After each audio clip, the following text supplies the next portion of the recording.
Hey guys, welcome to my presentation of my game AlgoPong for ECE 554. I'm going to go through a little review of how to play the game, just talk about some of the setup and some of the UI. I have here open Visual Studio 2022 with the project open here called AlgoPong 2. Um, I have the biggest, oh, that's not the right one there, the play the game. This is the biggest code page open. So the structure over here, the header files, you can see which is where most of the code is. The main menu one here is algo main menu.h, which we can kind of look at some of this code and kind of talk about the setup a little bit here. The main menu, we include all the other header files so that we can link the buttons from the main menu to the header file of the other page. All the code here and stuff which is outlined in the final report document. We're going to execute run right here up on the top, local Windows debugger, run that. We get no errors and we get the game window here. Um, so the first step in the game is if you want to know how to play, you can click how to play. This explains how to play the game. I'm not going to go through it because I'll be kind of showing you the step-by-step here. The first step after reading that is build your environment. You click build your AI/set environment button. I'm going to click that. I'm going to set the game here. I'm going to set the human name is my name, Brad. The AI name I will set to computer. The paddle speed, I'll set everything to standard. So the paddle speed 8, the ball speed 5, the ball size 30, reaction time 5,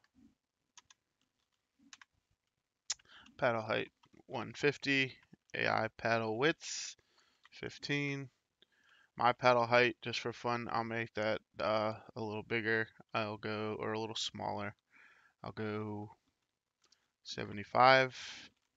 Paddle width, I'll make a little smaller, 10. And then just to show a little input validation, I want to leave the bottom one blank and click submit.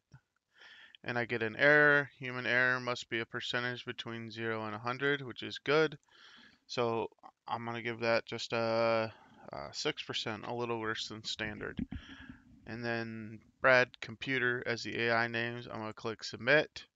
We get a little pop-up saying, hey, these parameters were successfully submitted to the database, and they're inputted into a database called HighScore, which we can see a little bit of that here. The database, those parameters are submitted to this environment, and we should see them in here, right here, the last ones we did right there, in that last row. So that inserted it into the database. We get the pop-up saying, hey, it's all good. Then it takes back to the main menu and we see the updated welcome message, a match between Brad versus computer.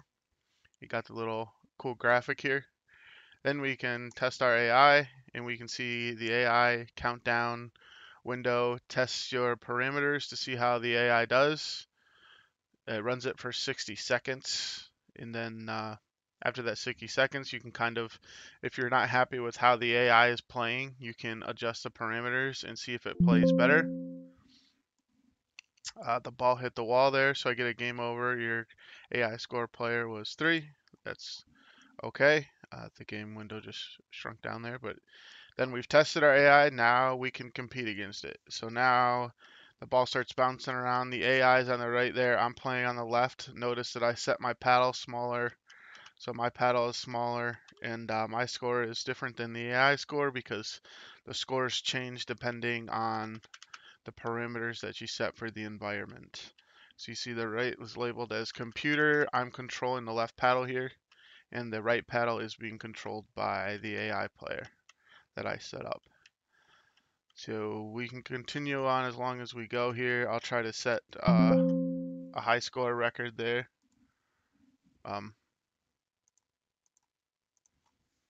The slight issue where the timer was clicking from the testing the AI, so it minimized the window. But still playing. I'm gonna crash and end here in a minute. The game will end if either the AI paddle misses or I miss. So I'm gonna miss here, and we'll notice I'm gonna miss the ball. It'll hit the wall. The game ends. We get this pop-up, game over. Your score was 110. AI scores 55. So you beat the AI. The game is over. You click OK. Then you get the human score, which is 110. Brad's score saved. And the AI player score, which was 55. Remember that 110 and 55 saved. Now, if I want to look at my score, 110, we see that I'm third on the high scoreboard for humans. AI high score, the computer's right there, 55, rank 2. We can go back to main. Oh, that's the gist of my AlgoPong game. If you click exit game, it will take you out. And then if you want to change the parameters, which I'll do it just real quick for the sake of the fun of the project. I will call the users here. Actually, I'll leave that user blank. Now, let's see. We'll go Jack, Jill. We'll leave that one empty. Then we'll go paddle speed. We'll make it a little faster. We'll go 8. This time the ball size we'll leave 30. The reaction time we'll lower it to 3. Paddle height for AI, we're gonna make 10. AI paddle width, we'll go 10. My paddle width, I'm gonna go 200. My paddle height, sorry, my paddle width, I'm gonna go 5. Human error for the AI, I'm gonna go 50, so it's a little higher. I'm gonna submit. We can see I get a validation here. Input an integer for all parameters. So I'll put 8. We get a success. Test my AI. You'll notice the paddle is really tiny for the AI because I defined it that way. Let's see if he makes it. He missed really quick because his paddle's small and his human error percentage was higher, right? So let's try to beat the AI here. Instantly the AI lost because the ball speed is made faster, right? So you can kind of see the setup here of if I define my environment one way, how the game can be altered. So that's a look at my game, AlgoPong. Thank you for watching. I will click exit game now, and the game should clear. Thank you.